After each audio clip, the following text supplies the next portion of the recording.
welcome to my channel, The Love Tita Heart, the channel for the non-stop followers of Alden and Maine, who will serve as voice for those who cannot express their feelings for Aldab. Kamusta po kayo mga ka-non-stop? Good day po sa inyong lahat. Bago po tayo tumungo sa kaganapan kay Alden and Maine, please subscribe and hit the notification bell para ma-notify po kayo sa mga bagong video na i-upload ko. Salamat po! Happy at mga ka-Aldab, walang kupas sa pag-trending ang mga masisipag na daughters ng Aldab Nation and true-blooded Aldab Nation. Trending in Philippines pa rin ang No to Solo Project, hashtag Boycott Itbulaga at Aldab pa rin. Nakadalasan ay nasa top 1 ang ranking. Kaya naman congratulations sa buong fandom ng Aldab Nation and true-blooded Aldab Nation. Ika nga, walang sukuan hanggang dulo tulad ng pangako ng mag-asawang Nico Maine and Richard Pokerson Jr. Kita-kita tayo hanggang finish line. Laban lang para sa katotohanan ang matatag na paninindigan ng fandom ng Aldab Nation and true-blooded Aldab Nation.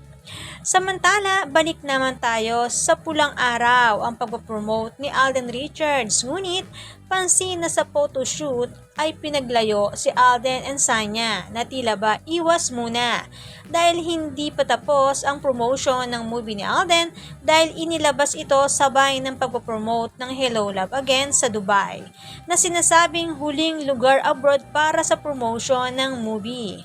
Nga natin ang mga susunod pang pagkakaabalahan ni Alden Richards pagkatapos itong movie na halos mag-iisang taon tinrabaho. Kaya pala pagpasok pa lang ng 2024, nasabi na ni Alden Richards na almost half ng year ng 2024 ay puno na ang kanyang schedule ng kanyang trabaho.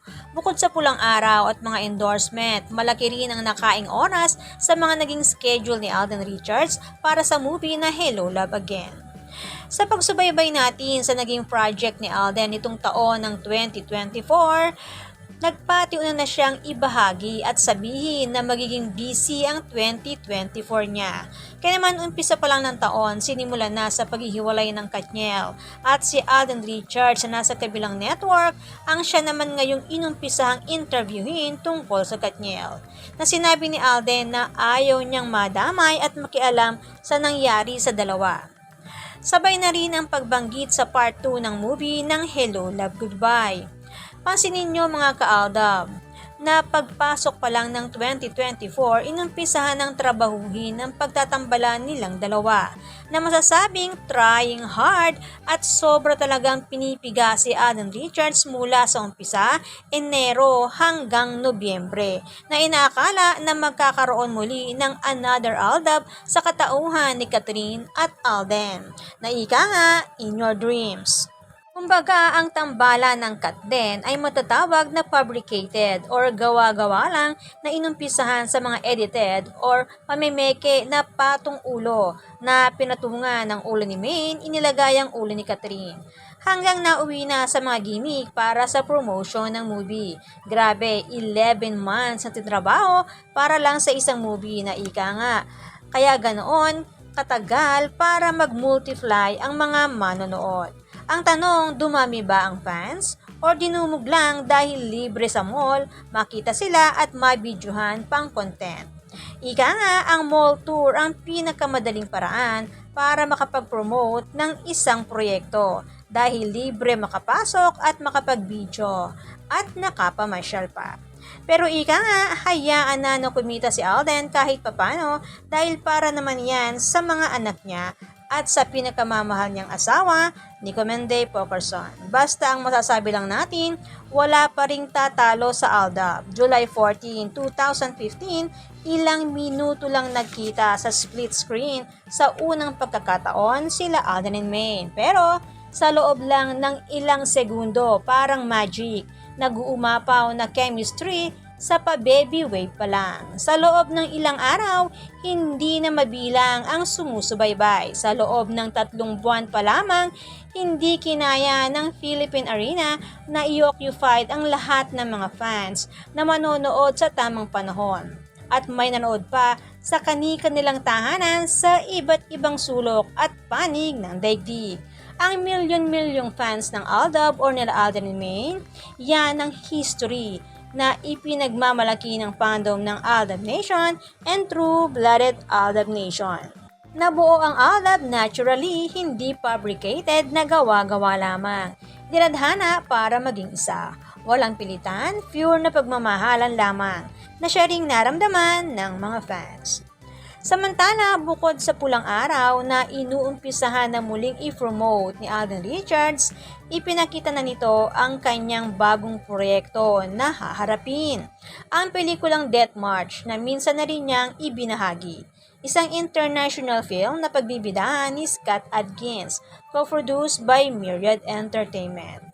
Kaya naman buong pagmamalaki na ibinahagi ni CEO Myriad Entertainment, Alden Richards, ang moment na ito kung saan pinanood nila ng sabay ni Mr. Mark Klevanoff, ang kanyang co-producer sa movie, ang first movie edit. Grabe, umabot na hanggang international ang pagiging co-producer ni Richard Pokerson Jr.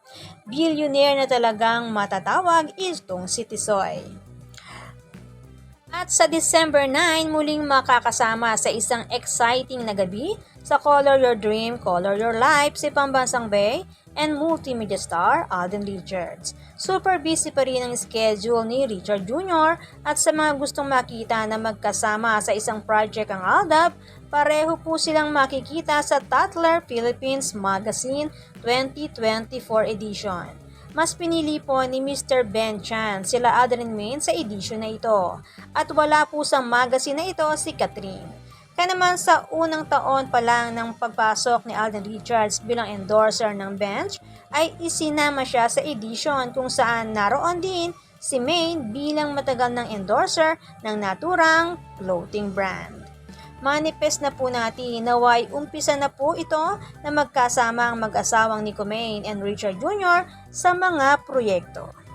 Samantala, ipinakita muli ni Maine ang ilang bahagi ng kanilang tahanan sa nakaraan niyang IG post. Pagmasdan natin ito mga ka-Aldab at ito naman ang kay Alden na ipinost niya dati. Pansin na pareho ang kulay ng wall at ang taas ng ceilings at floor tiles. Pati ang hagdanan pareho rin. Kaya naman, paano po ba yan mga ka-Aldab? Kayo na po ang bahalang humusga.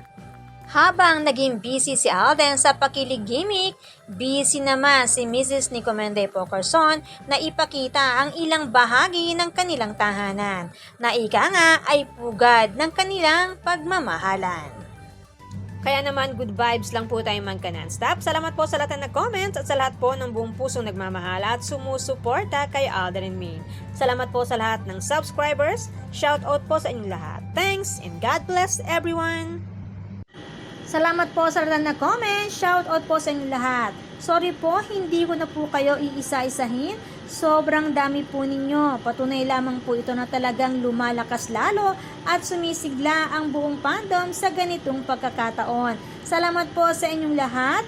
Aldab lang ang malakas. Hangad ko po ang magandang kalusugan para po sa inyong lahat. Salamat po Aldab Nation and true-blooded Aldab Nation.